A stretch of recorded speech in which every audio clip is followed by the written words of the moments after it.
the size of the individual pulse. Okay, so pulse. And one of the things, you need to have these clear in your mind, because when you're reading a different literature, the terminology does get a little bit confused. So that's essentially what we've got, this bank of 3 modules. Ignore this one here, but these 3 here are all controlling the parameters for the electrical stimulation. Now the first one here is called the period generator. This is the NL01. This is our trigger. It just starts the electrical stimulation. Now, you're all going to be doing the Burke protocol. Do any of you know what the parameters are for that? Sure it went into your ethics? Probably. Okay, so you're stimulating the muscle every second for 250 milliseconds at 40 hertz for 3 minutes. Okay, so we want to trigger it every second. So we have these 2 dials run together. Again, they shouldn't change, so they should be set up like this, but it is worth having a quick check before you start to make sure the parameters are set as you want them to set. So we have it, you can see this one here is set on 1 second, and it's multiplied by what's below it, multiplied by 1. Okay? If we wanted it every 2 seconds, the dial multiplied by 2 means every 2 seconds, but what we're interested in is every 1 second. This switch controls when it's on and off. So at present time it's off. When the toggle switch goes up, it's on. Right, the next one here called the digital width sets the duty cycle. So that's your intermittent on and off time. So we want it on for 250 milliseconds and off for 750 milliseconds. And that's, again, it's a combination of these 2 dials that represents that. So you can, it's set currently at 0.99 seconds. And so if you take that down here and put your dot in front of the 0.25, this is currently set for 0.25 seconds, which is your 250 milliseconds. Okay? So that's setting the on time and the off time. Frequency is set on this one here. And again, you've got a combination of the 2, the toggle switch and the dial. So when it's on 1 multiplied by 1, that's 1 hertz. And if you're going to want it on 40 hertz, you've got to go multiply by 10 and turn the dial around to 4. So that's now 40 hertz. Okay, happy with that? Right, just because we're setting it up, we'll put it back to 1 to start off with. Again, the toggle switch shouldn't change, but it should be on continuous, the second one here. So this is controlling the output going out. So in this case, we've got a lead that comes out from here. So they're the parameters that we've set so far. And that feeds into this box, which provides the current to the subject that you're working with. So this is all about setting up parameters. Now, there are a couple of things that are also set up in this box here. So let's bring this forward. First and foremost, we could just use the box and deliver a continuous current or continuous stimulation with this, but that's not what we want. So the setup from here, so we're getting electrical pulses passing from those modules here to the box here, comes in through the trigger. We then set up the pulse width, which is on this dial here, and it says pulse width, and this is measured in microseconds. Now you can see that this is set up at 300 at present time, and that's where it must be. Okay? So most often, sort of 250 or 300 microseconds is the pulse width used. We have it drawn up there actually on the. Yeah, I can't. I've got it on. Oh, you've got it on both. Yeah. So if you look at the board over there, you can see what we're looking at there is lots of single sort of stimuli being delivered. If you're looking at the width, these are square wave responses. You can see it's measured there as 200 microseconds.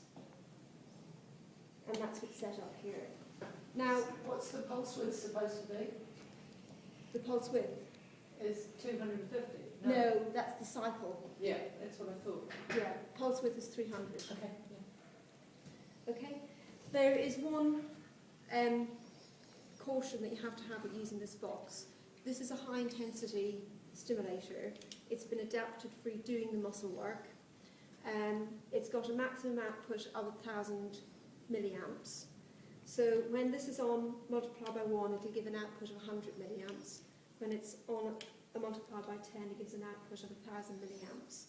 But when it's on the 1,000 milliamp setting, which is what you need, you cannot go above a pulse width of 300.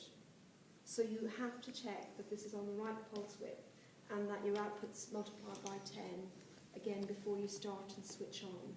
If you get this wrong, you'll blow the circuits in the box, or you could give your participant a shock and they won't appreciate it. Okay? So this is the health warning that comes with using this device.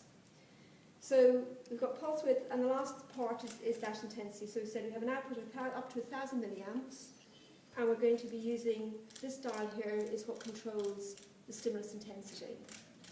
Now there's one fail-safe on this box in that you have a final patient control switch here.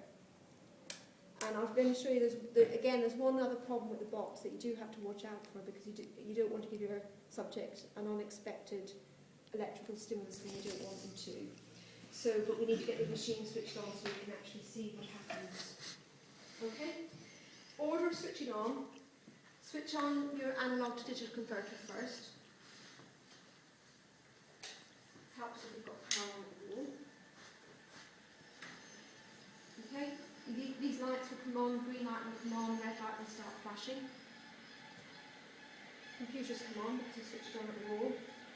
That switch at the back there for the switch for this one is on the back. For the back, right. This right one from the front, left one from the back. There. Okay.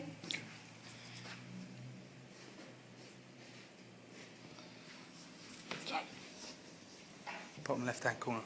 Yeah. The power switch for this neurolog is here, so you can see the green lights on there. And final power switch is for the stimulator here.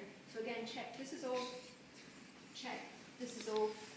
Nothing's connected at the moment, so we're safe to switch on. Okay, again, lots of lights will come on. Should go out, and you should only be left with green lights on both here and here, if everything's fine. Okay. I'm assuming this is the same as the others, EMGs, or isn't it? Can't remember, is that all caps?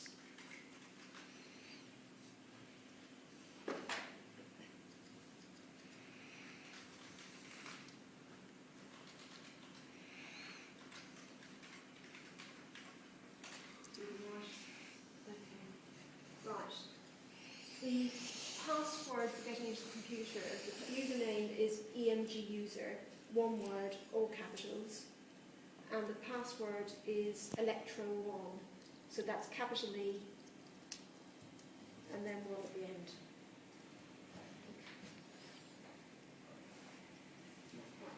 What is the right time? 120. Yeah, that's good.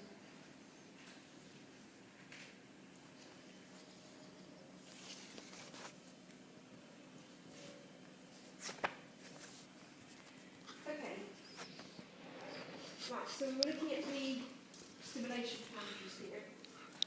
So I said this is the control switch here. So if I switch this on here, with the connection that we've got from the equipment here to the stimulation box, you can see this is now flashing.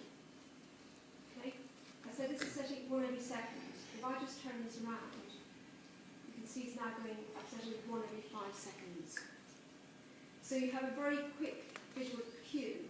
You're just looking here. You know it's 1 every second, and you can see it quite easily that that's set correctly. And again, these shouldn't change. Right. At present time, nothing is going to the subject.